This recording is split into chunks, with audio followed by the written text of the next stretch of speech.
I still don't trust a fucking thing that Matt says. He's full of shit over there. Oh, hi.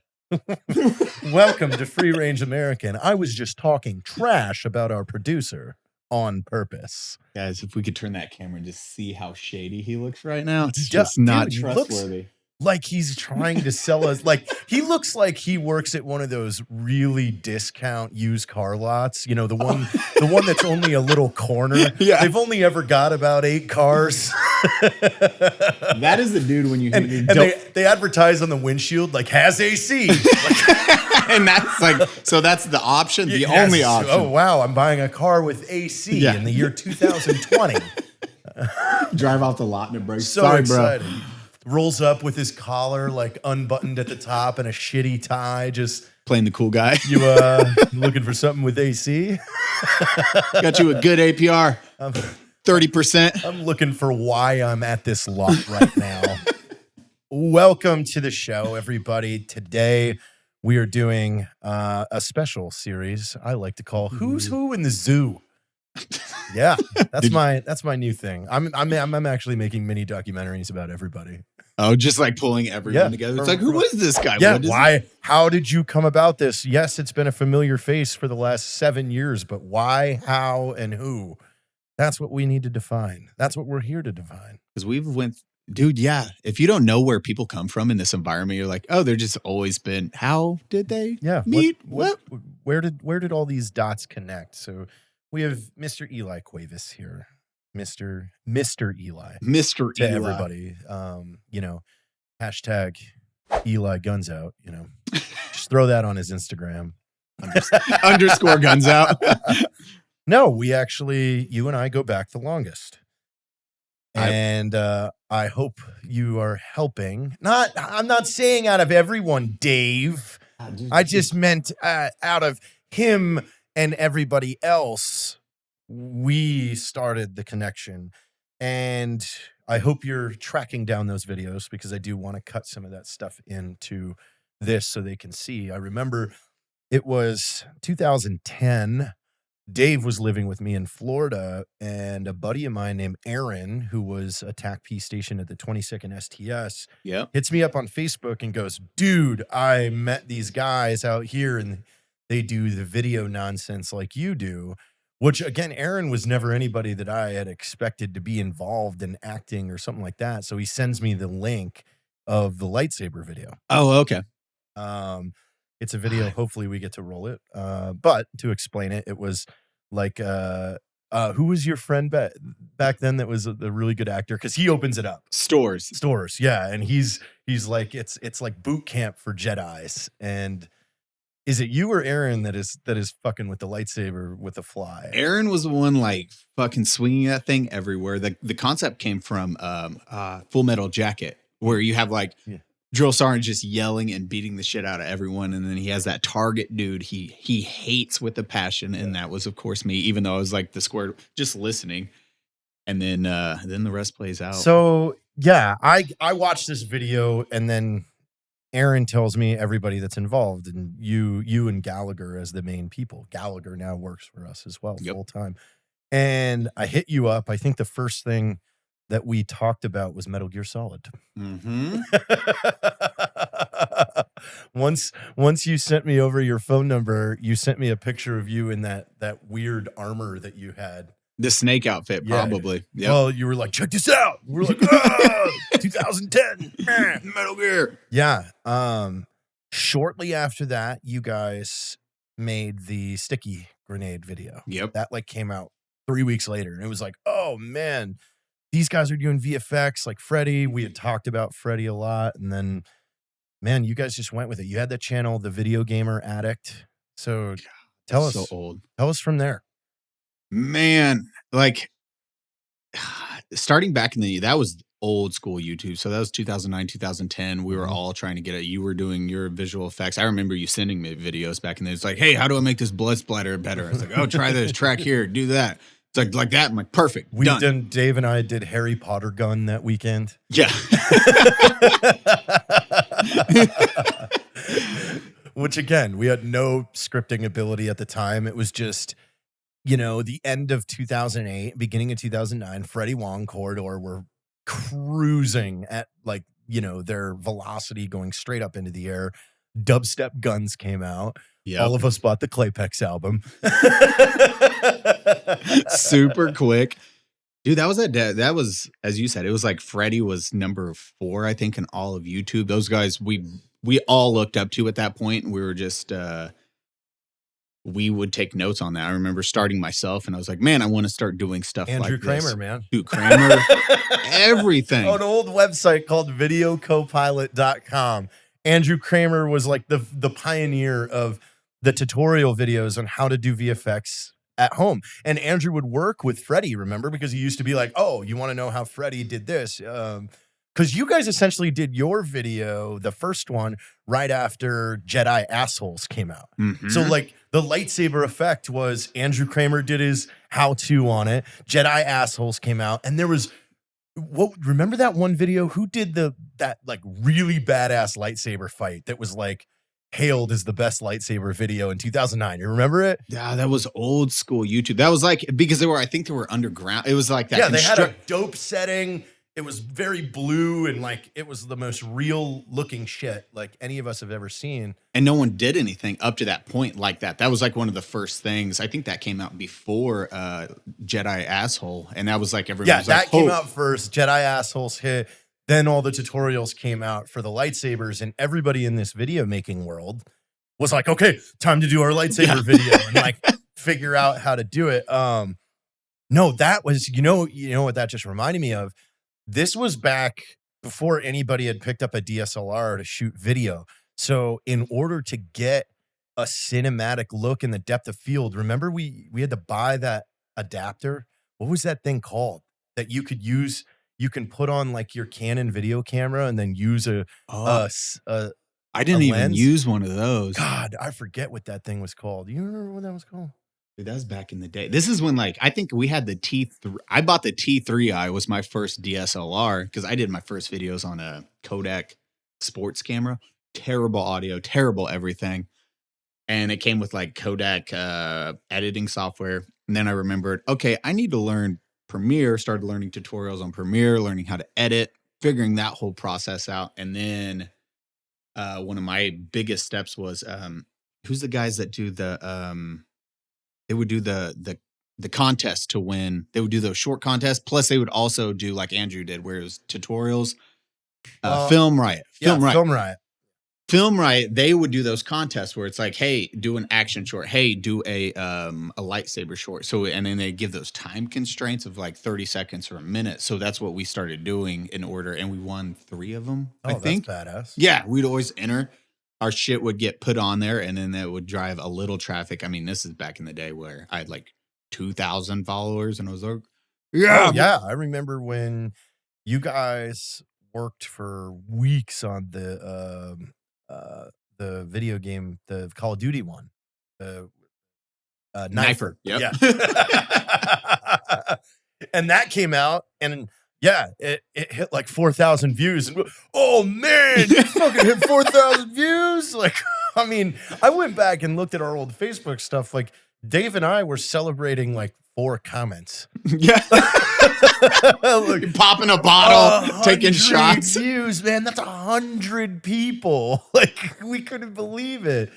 And I was following, I was on Final Cut. So I was following Zach King, Final Cut King. Like there was only a few pioneers back then. Like YouTube wasn't the space at all what it is now. Like there was a few big channels and that was it. Freddie was like humming in first place. Yeah, he was like the king. The Epic Mealtime guys, and then Epic Mealtime did a crossover with Freddie, and everyone's like, "Oh my god, they know each other. Minds are blown."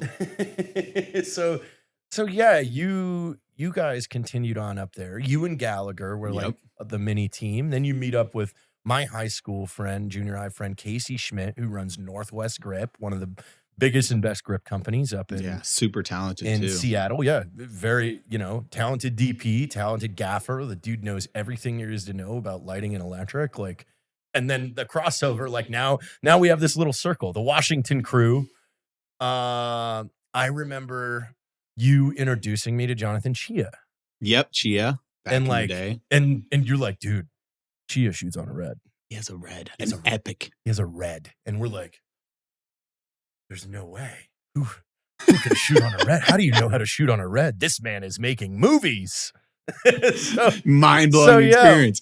Were you still in the military then? No, I was out 2000. The end of 2008 was when I got out. I did that personal training thing. Oh yeah, that's right. And then I did my first video game review. You were boxing. Yeah, boxing, racing at that time, cars. And then I did my first video game review for Final Fantasy 11 because that game like pissed me off enough where I was like super stoked for or 14. You were huge into Game Grumps back then. Dude. Oh, Game Grumps, everything. And then video games in general. And I was just like so pissed that this game sucked. I was like, I'm doing a video game review. Knocked it out in like 2 days and then uploaded it. And that was the first video. It had like 20,000 views in like 2 days. And people were like, do more. And I was like, okay, well, I got to do more videos now. I'm going to learn this process. And then it was the process from there where it was like dialing in what I wanted to do. Started mixing VFX and little comedy actions in my video game reviews. And then I was like, I don't want to do video game reviews anymore. I just want to do like skits. The videos. Yeah. Yeah, I want to do videos and get that as big as possible and continue to learn in that process. 2012, I moved to El Paso. That's about the time you first go to PAX West. Mm-hmm. And that's where this all really starts snowballing. What happens there? Because what's funny about this is Eli is we're like the two similar ones of the group where we envelop someone that we want and then we bully them until they're our friends. Like, you're gonna be friends with us. You're gonna be friends with us. You're gonna be friends with us. Gonna hang out. I mean, we always approach everybody with, we have a lot to offer. You're gonna want to know us, and we haven't let that down yet. Not yet, dude. That's the one thing. It's like our superpowers are definitely networking and building it really quickly. It's like, they hang out with us. Even it's like a chance meeting. It's like, I need to. You got my phone number, right? You got my phone number, right? Like now the tables have turned, and they're it's like, we're doing this. We'll hang out whenever. And then that PAX, I remember that was when we just had Raiden, my kiddo. He was young, and then I had enough money to go to PAX just for me, and then everything else is like... Explain what PAX is. PAX West is one of the biggest video game conventions there was. At Penny Arcade Expo. Okay. So at that time, like PAX was 2 or 3 years in, but it was ginormous at that time. And that was before cons were really a big thing, but PAX was like the leading con for video games and all that stuff. So I was like, I got to go and just meet people. And this is where Gallagher is going to get super pissed because I was like, Gallagher, it's a great opportunity to network. Yeah, Gallagher. Doesn't sound like it. Yeah. And literally he was like, I don't think it's worth the time. I just don't think it's worth the time. Blah, blah, blah, blah, blah. So fast forward, I'm going down an escalator and I see Freddie and them going up an escalator. And I was like, oh my God, Freddie, I love your fucking content. You rock. And he was like, oh yeah, we're going to play this. We're doing a tournament. Come watch. It's like, I got back up. Literally. All right, I'm gonna head up there. Yeah, turned around, got on the escalator. Freddie Wong told me to. Hey guys, with Freddie Wong. Doesn't know my name yet, but told me to come. I don't need a badge. We'll be fine. We'll be fine. Went right up there, met with Clint. Just ask him, Freddie, he knows me. Freddie, I was the guy on that. And then Clint and all them were hanging out. Brandon, Clint, Freddie. Clint at that time, Clint Ponisher. Oh, Ponisher. He made a name for himself about a year prior as an 18-year-old kid in Georgia, right? Yep, Georgia. Made Cardboard Warfare 1, which rocked everybody. It was one of the most creative things I've ever seen, mixed in with great visual effects as well as camera work and stuff like that from a kid in Georgia that didn't have equipment. They built an entire M1 Abrams tank out of cardboard, and Freddie picked him off after Cardboard Warfare 2, right? And so essentially offered Clint a job. Mm-hmm. Clint dropped his scholarship to college and moved to Los Angeles to make videos with Freddie. So this is another puzzle piece to this whole realm. That fell in. Yeah, Clint moved out there. They talked for a little bit. Clint moved out as 18, and for his age, Clint was just crushing what he was doing. He's a phenomenal director, but he was like, I want to do Cardboard Warfare. And then you had Cardboard Warfare 1.5, Cardboard Warfare 2, and you just watched him up his game and like production value. 2 was just phenomenal. Like, it's long as shit for the time, that it came out. Like, people weren't used to that length of a YouTube video, but it was a World War II Saving Private Ryan level of quality cardboard warfare. Yeah, literally everything is like, oh, this is top tier quality. Everything's cardboard. And you're like, whatever, homeboy made it work. I mean, still to this day, I always remember the first time I saw the artillery, the German artillery. I'm like, what? Okay, so you go up, you see Clinton there, you see Freddie, you're recognizing all these guys, and now what? And then they're playing whatever game they were playing, and I was just bullshitting with them. We were laughing, had a good time, and they're like, oh, we're bouncing. I was like, okay, you guys have a good one. I go hang out at PAX for about 2 more hours. I walk downstairs to get a taxi, and I walk downstairs to go get food outside, and I walk outside, and they're right there waiting for a taxi. I'm like, oh, hey, what's up again, guys? They're like, yo, what's up? They're like, yeah, we're gonna go home and change. I was like, okay, have a good one. I'm gonna go find a drink. They left. I went to what's the arcade? The 3-story. GameWorks. So I went to GameWorks, was meeting some people out there. We just had fun. Again, I was solo, so I was just like meeting people. Yeah, talking, having a good time. And then Freddie and them show up at GameWorks. And I'm like, oh, hey, guys, what's up? And they're like, oh, what the fuck? Hey, man, again, that's weird. I was like, Freddie, can I get a selfie with you? Like, by the way, can I get a quick selfie? Send that to Gallagher immediately. He's like, what the fuck? I was like, I told you, should have came today. And he was like, you piece of shit. He's there. I was like, yeah. He's like, I regret my decisions right now. So we hang out. I was like, hey, you want a drink? And they're like, no, we're leaving for a VIP party. And I was like, okay, well, fucking have fun, guys. Enjoy it. So I'm hanging out for an hour more. I go to the bar to grab a drink. Girl walks up to me. And she's like, hey, what's up? And I was like, hey, what's up? And she's like, hey, do you want to go to a VIP party with me? I was like, fuck yeah, where are we going? She's like, Konami VIP party. I was like, yep. Well, 100% going to a Konami VIP party. She's like, okay, let's leave. Head to Rock. What is it? The Rock? Is it? I didn't go out much in Seattle, so I don't know the landscape. It's what's the restaurants? The Hard Rock Cafe. So Hard Rock Cafe, they were having the VIP party up on the top floor outside. Walk up with her. We go upstairs, and I go to get my free drinks, and then I turn around, and I see Clint, Freddie, and all them, and they're like, the fuck? And I was like, what the shit are you guys doing here? They're like, more importantly, how did you get into this? I was like, that girl right there, we talked, and she invited me. Yeah. And Clint, I remember Clint's reaction. You talk to girls? Exactly. I want to know how to talk to girls. What'd you do? What'd you say? I was like, what? I was like, come here. Come on. Wealth of knowledge. Let's go. We all hung out, got drunk, had a good time, and then bounced. And then after that, it led into the next year when they were coming back to PAX. We stayed in contact via like DMs on Twitter. And that next year, Clinton. This is 13 now. Yeah, this is 2013. Jimmy, Clint, Freddie, they all DM me like, hey, we're going back to PAX. Do you want to hang out with us the entire weekend? Yeah. Yes, Freddie Wong. Yes, I do, Freddie Wong. Freddie W. Yes, Freddie W. 100%. So we all meet up at a bar. And then, oh, by the way, I'm getting all these texts as well. Oh, yes. I remember you sent me going into PAX the first time and then gonna go see what's down here. And then the Freddie photo. Oh, yeah, I did send you the Freddie photo like, too. Fuck yeah. Yeah, you're like, what the fuck? You got to meet Freddie. I was like, yes. And then that next, I was like, yo, I think I even texted you. I was you like, asked me to go up there for that. But I was active duty at the time. Mm-hmm. You're like, you gonna come for PAX? We're hanging out with Freddie. Like, I want it so bad. I can't. He's like, you should do it. And then sure shit, like we just had a blast that entire fucking weekend. Like I remember the second day, they're like, yo, you want to come to my parents' house and eat? And I was like, yeah, 100%. I'll go hang out with you, with your family. Got to meet Freddie's family. Are they all from Seattle? Yeah, they all live up there. And then Jimmy, got to meet Jimmy, Freddie's younger brother, who's now like crushing the game in acting. And after that weekend, I remember it was like a month or two after, they're like, hey, do you want to move to LA and come work with us?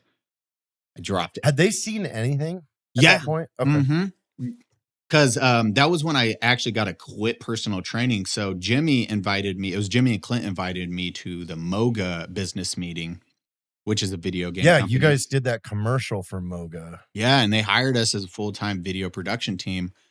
And the guy James, he was like, "So do you do video like these guys?" I was like, "Oh yeah, I do." And I showed him videos. He was like, "Would you want a job here in Seattle doing that?" I was like, "And quit personal training?" 1,000%. I don't even care. And I didn't even have a resume at that point. He's like, "Just send your resume." I was like, "I got to bullshit this thing." Google resume template. What does a resume look like? Yeah, you give me your resume. Yeah.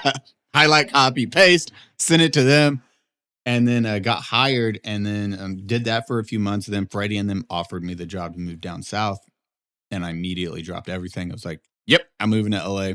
Went and learned everything. Now, during that time is when, was it 2014? You guys were at the tail end of. Okay, so all while this is happening, Matt has now first come to El Paso. We start the first string of videos. We start exploding in the military realm. You and I are still going back and forth. Like, wait, you're going to work for Freddie now? Like, I'm telling Matt, my buddy Eli knows Freddie Wong. He's working for him now. Like, holy shit, you're kidding me. Because again, like, all of us started on that channel. Yeah. Freddie W. Like, Matt. Andrew Kamer, Freddie W., me, Matt, you, Clint, everybody that's in this circle that is producing was just mind boggled by these channels in 2008, 2009. They're like, we want to do this. This is this is where I want to go. So then 2014, you moved down to LA. We meet Evan. Yep. And we were in LA for something that year, 2014, because that's when you the movie brought us to Range the 15. No. You brought us to the Christmas party the year prior. Were you doing LA? Were you there to do something? You were doing something in LA. I thought it was Range 15 or pre-production stuff. No, because that was a year prior.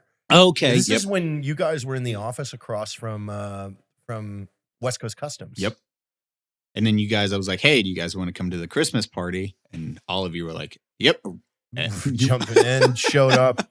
I meet Freddie for the first time, and I had made that rocket jump video, the rocket jump fail video, my last year in Herbert Field, and I had to show him. I'm like, if you've never seen this is what I did. Like, you took a picture of him laughing at my phone, and that was like my favorite picture for years to come. And then I remember we sent you a box. We sent you guys a box like March of 2014 with all the Art 15 shirts. Yeah, and it's you like sent us that lettuce. 8x10 of everybody holding them up. And you're like, "Yes." You were tiny. Oh yeah, that was a completely different Eli at that time. I remember that Christmas party was the best thing. That was my first time meeting Matt. We were all downstairs discussing. Freddie walks by in the background, and your face is like, "Oh my god, that was Freddie Wong, guys! Did you see Freddie Wong? Did you see Freddie Wong?" Jared like watches him. I was like, "Yeah, let's go meet him."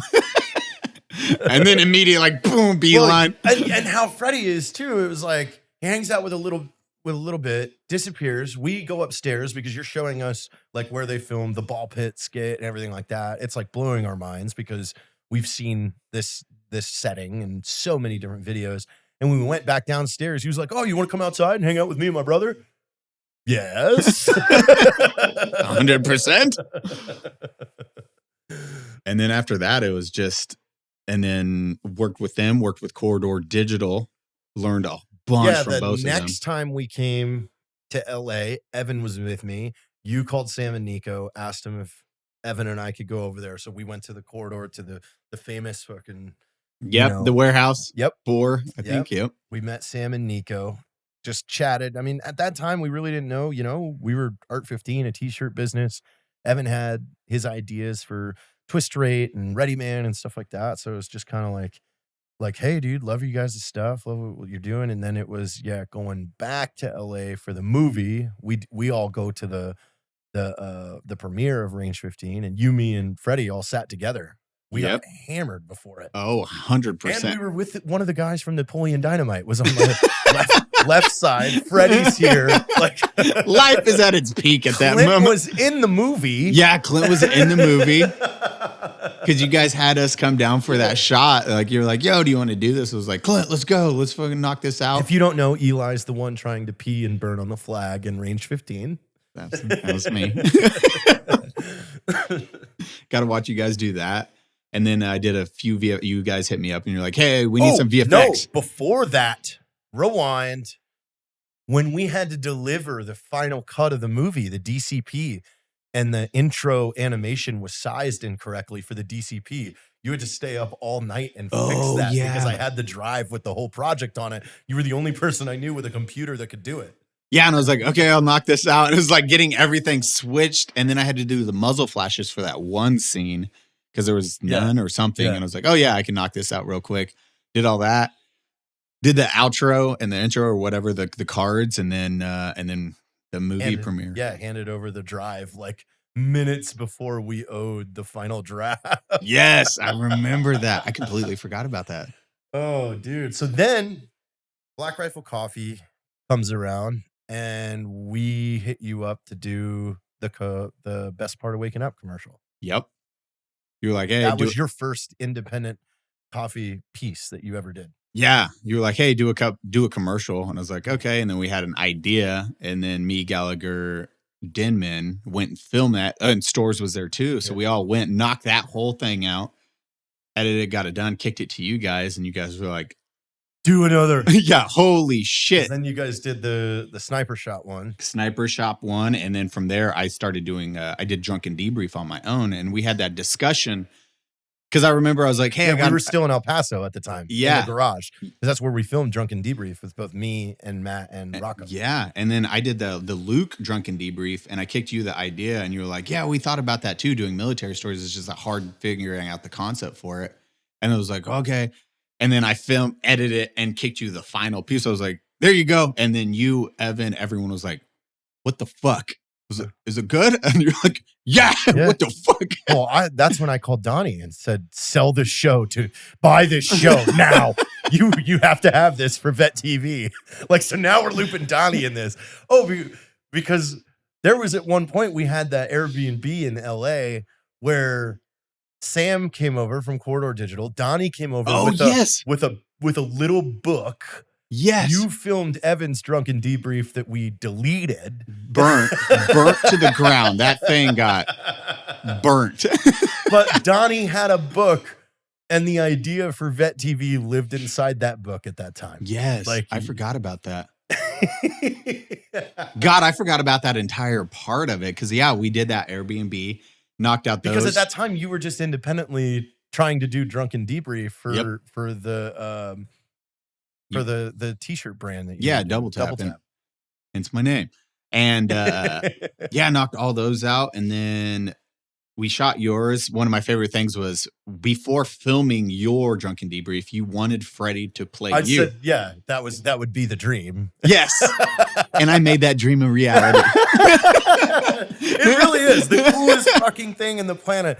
The filmmaker that you idolized and owe your entire career to gets to play me in a reenactment on my story, which I love that story too. Like, and I remember half the way that I did it was because I kept visualizing Freddie's bangs in his face, and I kept doing the flipping it, and then Freddie, like a true artist, knocked it out of the park with his acting. So I was good.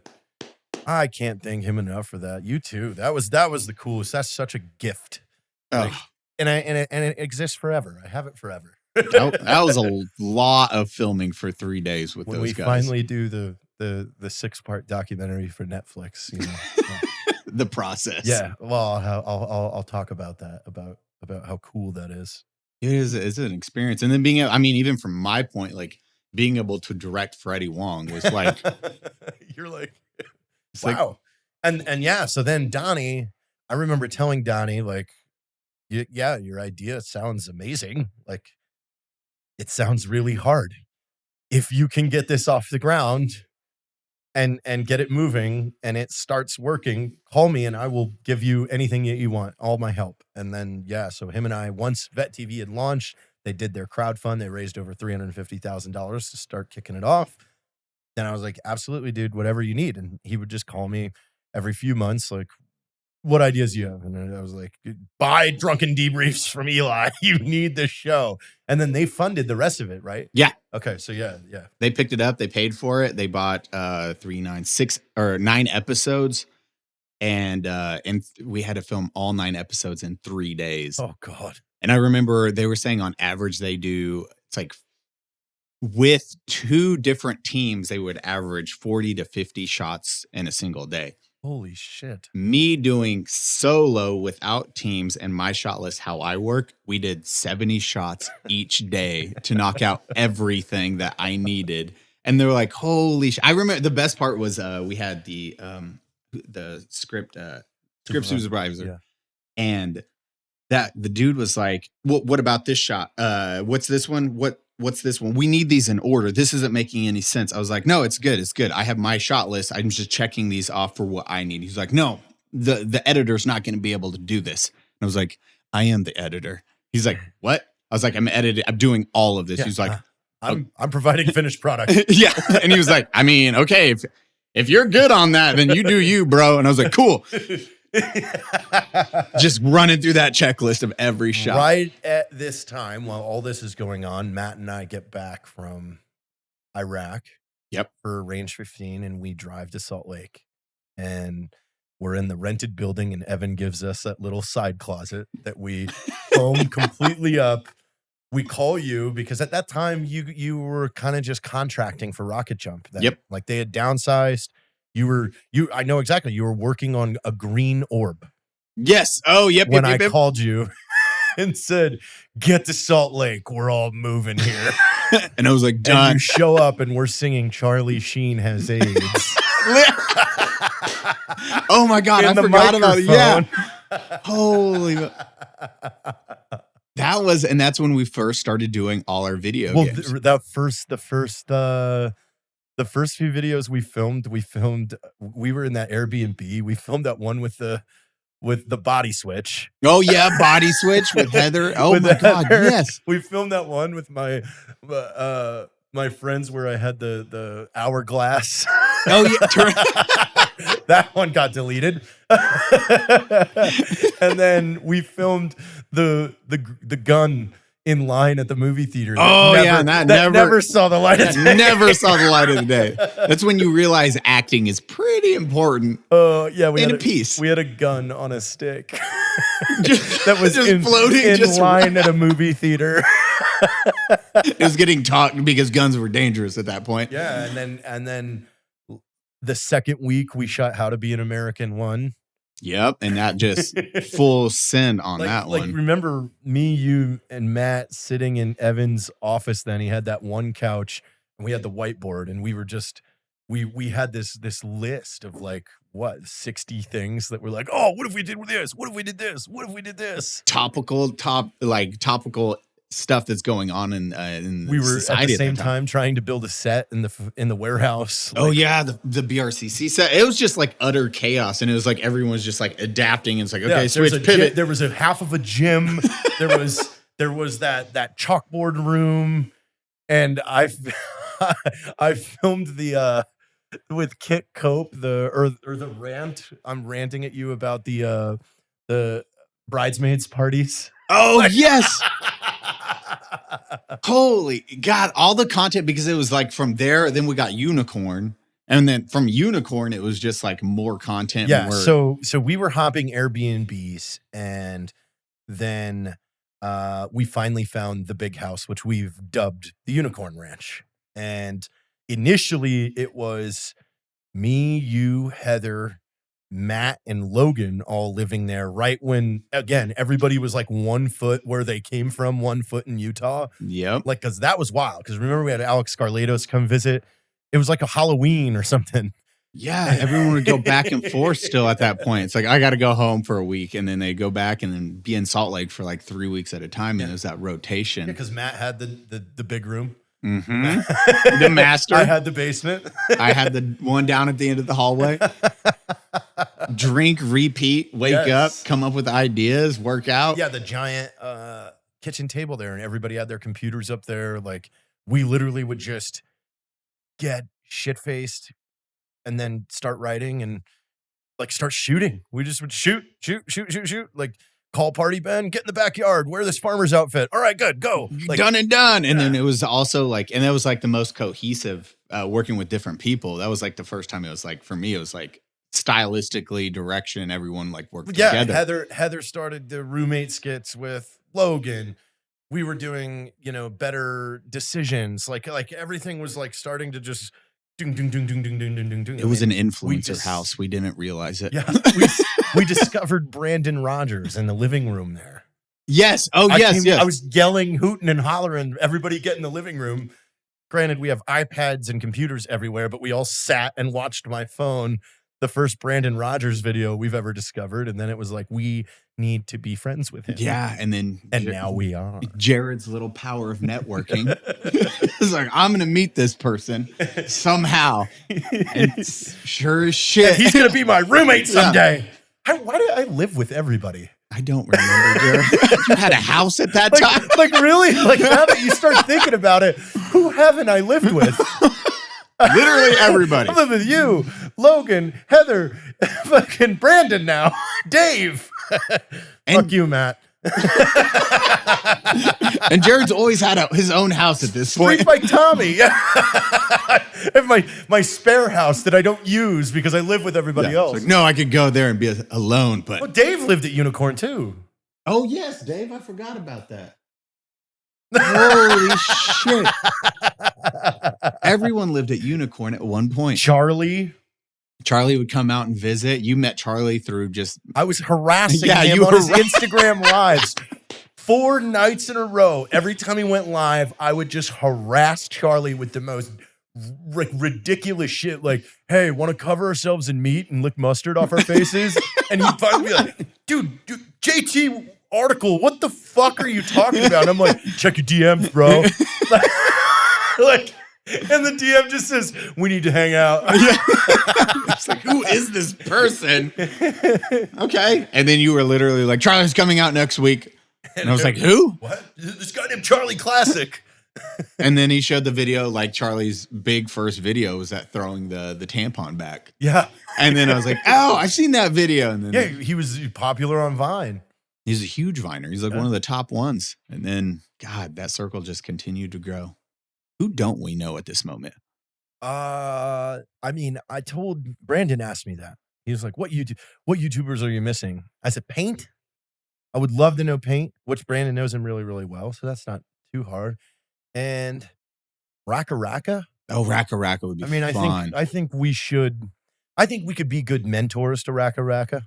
Those dudes are like absolute chaos on how they film. They like stylistically, they just sent it. They've kind of like, I haven't seen, they kind of stopped their style, which I'm disappointed in. Like, what are they doing now? The last I checked up on them, they're vlogging and like doing more video game Twitch stuff. And it's like, dude, no, go back to what we love you for. Fucking violent McDonald's, like destroying your own fucking house. Yeah. Do that. Throwing people through walls and just fucking up everything. Like dropping a car from a crane in your neighborhood. That's what we loved you for. Go back to it. They're like, but you know how much effort that takes to clean? Yeah, I guess that's what some people say. You guys need to make videos again. That's what they mean. Go back to why we loved you. Like, it takes so much work and the effort. What's the video you're most proud of? Probably the Memorial Day video. Yeah. That one, like, I remember when we came up with that concept and I was like, I just shot listed. I was like, I need these shots. I have a vision and I need this. And Matt, can you write a dope poem? And Matt did. He wrote that fucking poem and then we filmed it in 2 days. I remember. Would you shoot that on Sony, didn't you? A7S3 yeah. And I remember, or A7S2. That was the A7S2 and we filmed it. I remember editing that one that night after we got it filmed. And I placed the temporary music to it with just a temporary line, hit play, watched it, cried. I was like, oh, I made myself cry. Heather, come here. Hit play. She cried. She's like, what the fuck, dude? I was like, okay, export, sent to Matt. Matt FaceTime me. He's like, what the fuck, bro? Oh my God. Okay. Poem writing starting now. Knock that out of the park. And we finished that like 4 months before Memorial Day. So we just set on it. It was fucking ready to go. And we were like, oh God. And that was just like that heart-wrenching one, which we never tried that style before, where it's like, let's see if we can make people cry and have an emotional response. Because comedy, if people don't know this, filming comedy is technically one of the hardest things to do. You have to have timing, beats, fucking everything is a science with filming comedy. You can do horror. Horror is considered like one of the easiest you ones can cover to do. everything with music in a horror, Yeah, in a horror film. Yeah. Jump scare. And that's it. And then doing whatever other ones. Crying is considered like making an emotional response is like number 2, but like comedy is hard. But doing it's like, okay, we have comedy in the bag and this is hard. People can't do this usually. Yeah. Let's do something emotional. Yeah. And then we knocked that emotional piece out the park, and that thing crushed on Memorial Day. We're like, okay, good. Everyone cried. That was my goal. I don't know. I don't know if I have. I haven't shot mine yet. You're still waiting? Yeah. I just don't. Every single one, I see every flaw.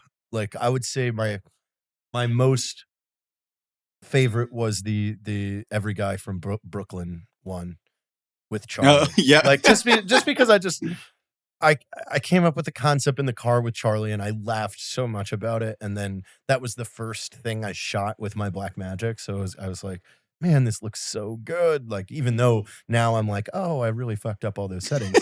Hindsight 2020. I can do that better. And Jack and I have been kicking around going back to, we're talking about doing a Vietnam sitcom where it's essentially Cheers, but just every character from Cheers in Vietnam in a patrol base. And I'm excited for that. I think that's gonna be funny. How far are you on that one?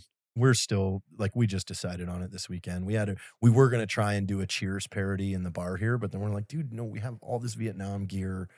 Let's go back. Let's use it. Let's dig a pit in the yard and build a little patrol base. It'll be funny as shit, because we can then develop these characters and just make them ridiculous and have a good time. Bring it back. Yeah. But I mean, I'm talking full 90s laugh track, everything. Okay, you're going back to 90s stuff. We're going to really push the editing envelope on that one. And I'm excited for that. And then, we're about to start this new series for Coffee or Die that's still haven't decided on the title yet, but I'm Not a Pilot, where I go and do dirty jobs with aviation places. So it's planes. Like dirty jobs with yeah, but dope. It's like these guys have this cool airplane. Let's fly it. That's a really good idea. We're going down tomorrow to Warbirds Inc., which is they've got a bunch of World War II fighters, and we're taking one up tomorrow. See, that's a dope idea because then you get the history of it. And shooting that in a doc style or just like dirty jobs where it's interesting stuff. I was telling Jake is word has just gotten out that I'm starting this, and I've already been contacted by 3 different people that own crazy cool military aircraft. By the end of this season, we're going to be able to step our game up with the Corridor Boys because we're going to be able to just pick up the phone and call some guys with some fighter aircraft. We can VFX that, or we do the real thing. Yeah. We do because it looks so much like we have the Vets versus Sci-Fi coming out. And it's that intro shot when you have those 2 little birds flying side by side on that intro shot. Yeah.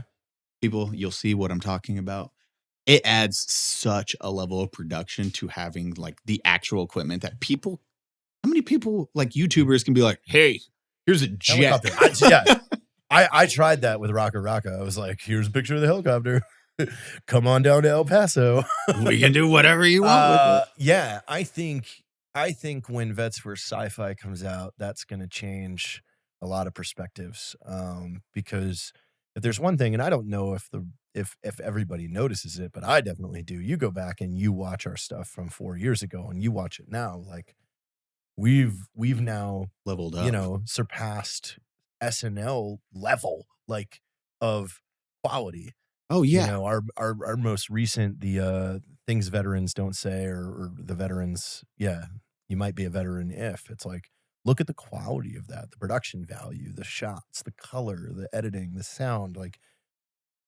Obviously we pay attention to this stuff. I don't know if the audience does, but we'll see how much they pay. But yeah, as you're saying, it's the quality, and you can start seeing that shift 2018, 19, 20. It's when we started doing the home law abiding criminals. Law abiding criminal. We did the Planet coming Earth. out conservative. Coming out Planet conservative. Earth, and then really stepped it up when we did Can't Believe We Missed a Shit music video. Like, that was gorgeous. The whole thing was well thought out, well written, well shot, well colored, well edited. Like,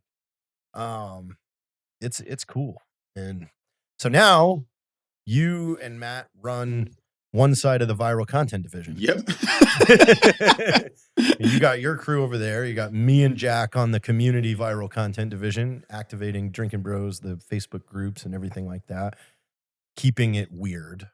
On the left side, you guys keep it consumable. Yes, consumable. On the right side. You can see like, here's a IG post from Eli or Matt, and then you go and here's an IG post from Jared and Jack, shirtless, swinging axes at 2x4s. That was for you. I know. That is for you. You're just hitting 2x4s. Like, that not was even part of the trees. joke. I know. like I was like, Jack, I just want us hitting trash wood. So it's not even like we're real lumberjacks. We're just fucking swinging axes for no reason. Oh man, let's be shirtless though in real short shorts. Yeah, like done and pit done. vipers. Eat a bunch of marshmallows so we look super fat. I need that for my stream. I think I sent it. Yo, well, I need to fucking upload that then, and make it part of the stream. The custom music. Wood. Just on point. No, yeah, it's interesting watching. I forget when we did that. It's like, okay, let's separate the different groups into like their respective teams, and then let's build off of that. Well, we started realizing that it was just a lot of wasted time when there's 7 of us all sitting in the same room, essentially saying the same thing, but all having the same ability. Like sitting there with me, Logan, you, Matt, Gallagher, everybody in that room knows how to operate a camera and edit a finished piece themselves. So why are we all sitting in this room every week going, Rob, we need to do this. We need to do this. Let's fucking go. Yeah. Call us when you want us to act. But we're going to be producing over here while you're producing over there and you're producing over there. Yeah. And then when we do big ones, it's like, let's ideate on some comedy. And for the most part, what's nice about the group is like, if you're, veteran roommates. Yeah, the last, you might be a veteran if. Yeah, and like those are good points where it's like corridor help with that one. Jake did a phenomenal job, and we show up, and Jake's not used to our filming style where it's like we have a script and we're like, nah, let's change it, let's write these jokes. This is dumb. yeah, and then we just pivot so fast, and it still came, and we did that an entire day, and it still looked gorgeous. And now the jokes hit for the community. It's fast. The edit is good. Everybody likes it. The feedback was great. And no other teams. That's the rarity. That's what Jake loves seeing. He's like, I'm so not used to pivoting so quick. And then you guys are so fast on coming up with jokes. So that's what I'm focusing on now. Like after this weekend and like having a lot of long conversations with Jack, I realized like we've been stuck in these fake timelines for 6 years. I was talking to Evan about this today, where it's like we're rushing on a timeline that doesn't exist. Yeah. It's like we're all so guilty that we have to prove that we're working, that it's like, no, we got to get this out. We got to get this out. Well, we ended up putting out things too quickly without going over them. I mean, Vets for Sci-Fi is a perfect example of going, let's sit on this. Yeah. And now it looks fucking phenomenal. And when we go back to do the reshoots and do our inserts, like this thing is going to come together beautifully. Like, so it's like now what I'm doing moving forward is I'm not going on this quick turnaround anymore. I want to like when we sit down and do this Vietnam thing out there, like I want to spend a week in the edit, not one day. We're so used to one day in the edit. No, has to be done right now. Have to get to color by 9 o'clock so I could be rendering by midnight. Like you're like, we don't have to do that. We don't at all. I don't know why we do that to ourselves. We're so like I came to this realization this weekend. I'm like, why? No one's ever like, when are you getting another video out? Like, especially if you put one out that's really fucking good. Yeah. I think the hard part is because our mindsets is like, I know like after we did the Halloween skit, the second one, like you have Matt, who's super passionate. All of us are super passionate about editing too. So when you have that final, like it's filmed, it's done immediately. We did 15 or 17 hours that day for Halloween. And we filmed all of Halloween in a single day. In one day. And then we went back and started editing it. immediately. Even though we don't need to. It's like, let's stay up till 3 a.m. editing. I think this year we need to do a serious Halloween piece. Ooh, Let's try it. Let's like try our hand at horror, like real horror. Like no one's put anything out in a while. Like even in Hollywood. Let's try. We have the location. We have the perfect location. Turn that fucking ranch into a haunted place. Like that's fucking really scary. It's actually a really good idea. If we can just have like those little comedy beats mixed with like a true horror film. You have a couple. I mean, it's just like Scream. Scream was a traditional horror movie, but had the comedy in it. Just small. Are you the one that put the liver in the mailbox? Yeah. I heard he put the liver in the mailbox next to the spleen and the pancreas. See, that's going to be the next video for Halloween. I think we need to try it. I think we need to try our hand at something serious, like serious cinematic. Oh, 100%. Because a lot of people don't understand like the acting level, the acting chops on everyone. Like Matt, everyone can pull out those characters that they need to. It's just like the director giving the direction and then walking it in. Like I can't, like Heather's a phenomenal actress, and a lot of people don't realize that. Like, and I'll attest to that. Like, since she has been off in her own division doing the bitter barista and stuff like that, not being together like we all used to be, and having to find different females for different roles, I realize how fucking easy it is and how good she is, because it's like to get somebody to sell certain things, you just can't. No. And trying to pull good actresses out of a place like San Antonio, like kiss it goodbye. Roll the dice. Like maybe Austin. I don't know. Maybe I got to put an ad out, but to find really good female actors is hard. It's a rarity. And then Heather, like I remember I helped her with a piece not too long ago, and she sent me like an entire script, like script format. I was like, holy she's shit. Been writing. Yeah. And I was like, you did this? And she's like, yeah. I was like, okay, well, I know how to. I was like, done and done. I was like, I can direct the shit out of this thing. I was like, got the script. Now I know the shots. Let's knock it out. Done. And you're like, okay, Heather, kudos to you. You are stepping up your game. You're crushing the content world. I mean, what's something that you want to do? We're getting into this realm now where we have the budget to, if you have a pitch, you can pitch now. I know, dude. It's like I feel guilty because it's like, wait, I've worked forever to get to this point to make what I want to make, and now I can't think of anything I want to make. I'm like Evan said that once to me today. I've never said no. I go, fuck, you're right. I've never asked either. like this falls on. This is on me now. Yeah. I need to write something. Well, we're working on that. Like Matt and I are working on that big movie, the horror, the music movie. Yeah, it's like it's a movie. If you guys have ever watched Baby Driver or Turbo Kid, yeah, it's driven off the music. So all the scenes are driven off the music, which is really fun. And then it's a mix between that and a couple of my favorite directors. Like I always take notes. I'm like, okay, I want to add this element, this element, this element, but I wanted to do a full serious piece. Well, like serious comedy horror style. Yeah, but like a movie. Push like that's a thing. That's kind of what I was getting at about taking our time now. Let's push our fucking skills again, because we haven't done that in a while. Like, no, we've got better equipment now, and we've jumped up in quality of look and stuff like that. But now let's really fucking challenge it. Like, yeah, that's why I love like Vets versus Sci-Fi, the one that's coming out, because I was like one of the first. That's gonna astonish so many people. Dude, because we actually had like crew. We had the Drinking Bros come out to play zombies. We had makeup. We had everyone. And we did it ourselves. On point, and we did it ourselves. We set up the shots. It's looking beautiful. The VFX are coming along phenomenal. The edits there. Like, and now I was doing sound design, doing foliage, doing all the little parts. And again, this is done with just us. Yeah.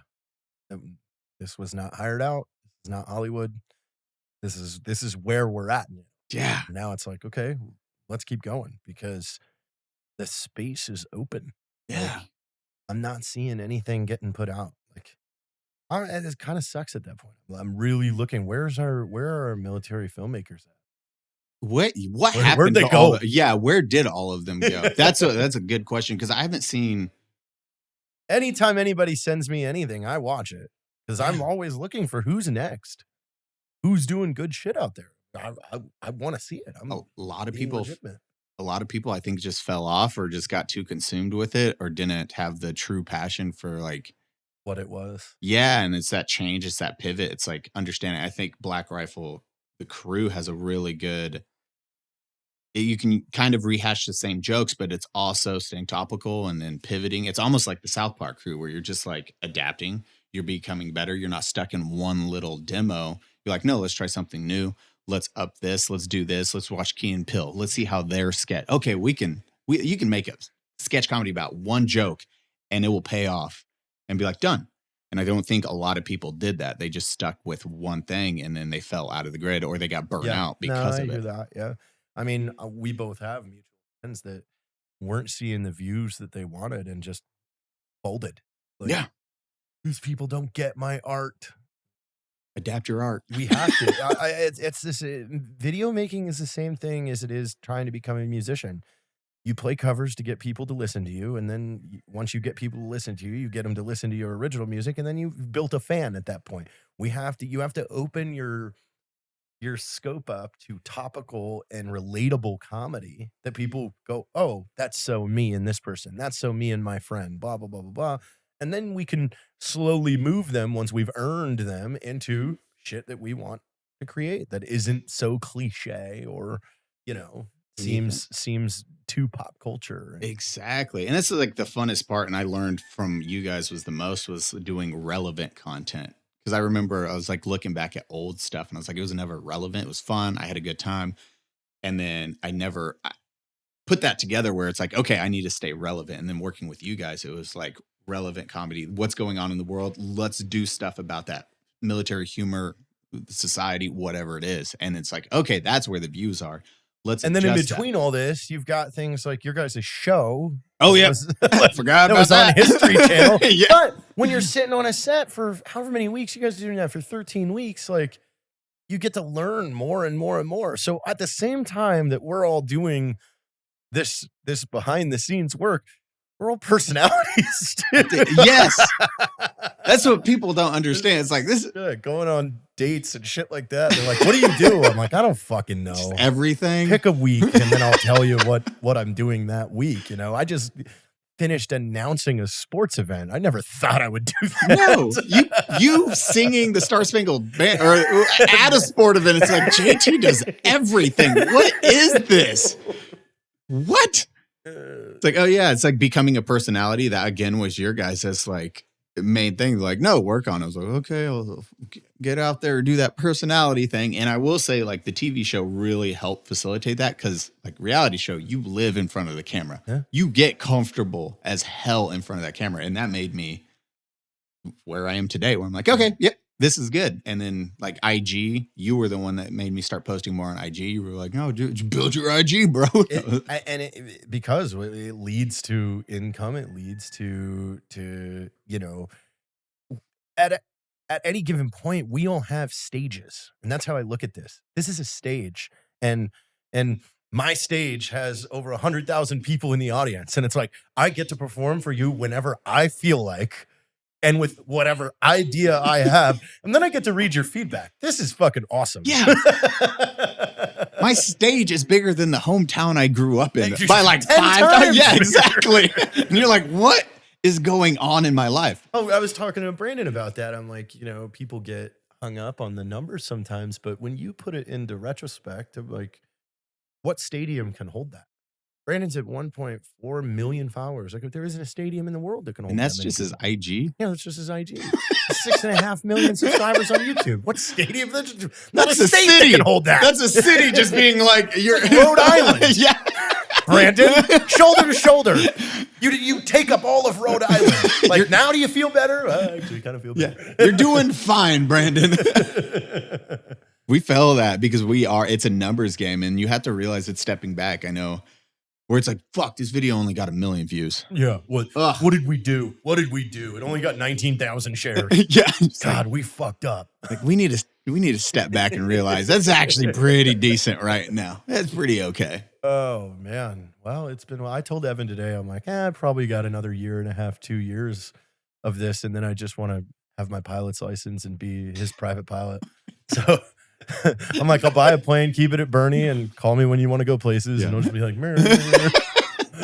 You sounds quit fun. social media for that. Yeah. JT is just a pilot now. He's just a pilot. It's just He's a bunch happy of though. Pilot photos. Him just dancing to Taylor Swift by himself in an airplane. That's all his content is now. Fuck it. Well, this was great. We got into the weeds and relived the last few years. God It's been dang. pretty crazy. That is a process now that you look back at it. So everyone, just remember, network. Yeah. You don't stub your toe and wake up on the team either. Like it's constant, constant engagement, constant communication of, okay, when the time is right too. I mean, how many times were we like, fuck, dude, move to El Paso. Oh, but you got the job with Rocket Jump. And it was like, but you'll do so much. You'll be doing what you want over here a little bit more. Like, but you got all your experience that you got at Rocket Jump and then finally fell into this when it was perfectly, when the company was able to bring you in. And it was like, okay, now here we are. Now we're good to go. Yeah. It's always bettering yourself and never quitting. If you have a dream, just chase that motherfucker. I'm sure you were the same. You were still in the military at the time, but at the end of the day, in the evenings, on the weekends, Watching Andrew Kramer. And filming. Yeah. You were doing the process, not making an excuse of like, oh, well, I just worked till 5 p.m. I'm I don't want to tired. do it today. No. Where can all these listeners find you at if they don't already know who you are? Oh, on Instagram or Twitch, Eli_double tap. Yeah, and what are your Dude. days that you're streaming live? Woo! What? Matt and I go live Monday, Wednesday, and Friday, and sometimes Sundays, depending on how exhausted we are. So if you want to peer into their gaming life, Monday, Wednesdays, and Fridays, twitch.tv/Eli double tap. Ladies and gentlemen, this is Free Range American. Thank you.